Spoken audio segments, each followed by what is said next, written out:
Hello, grade 2. I hope you're all doing well and enjoying this reading session with all of us. The next strategy that we are going to teach all of you is called recognizing familiar sounds or patterns. If you remember, in grade 2, we have been learning about the different prefix and suffix throughout the year. If you are familiar with those patterns and sounds, it will help you to decode the word or to understand the word in a better way. Let's look at few examples of those prefixes: pre, dis, re, un, and there are many more, right? And let's look at few examples of suffixes, that is ing, le, est, and there were a few more, right? Now we are aware of these prefixes and suffixes. If we find these prefixes or suffixes in words, and we are familiar with those patterns or sounds, it's easy for us to decode the word. Let's see how.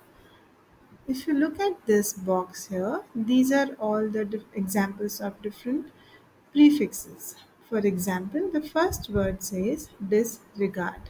Now, if I know that this word, the word that I underlined is dis, it's easy for me to blend in this with the word regard. So I can say it together, disregard. The same goes for the next word, which is unfair. Now, un is a prefix that we have learned in class. If I blend this with fair, unfair, if I put it together, it becomes unfair. Same goes for mistreat, right? And same pattern goes for the next word, which is recycle. So these are the few prefixes that we have learned in grade 2, which will help us to decode the word if we are already familiar with those patterns, right?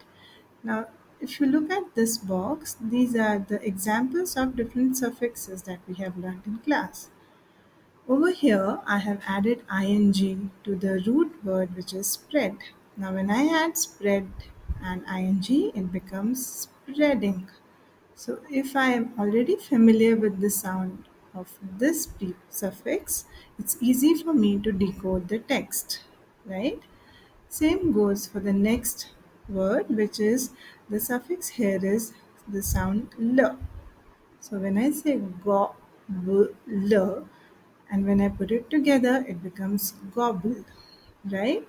So, this suffix has helped me to understand this word, right, or to decode the word. Same goes for the next example, which is est, right? When it comes together, it becomes est. So I know that the root word here is large, and when I add est, it becomes largest, right? And same goes for the next word, which is farthest.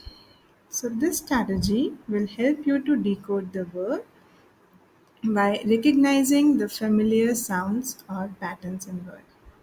I'm sure you will use this strategy whenever you'll get stuck with any difficult word. Bye guys, happy reading, have fun.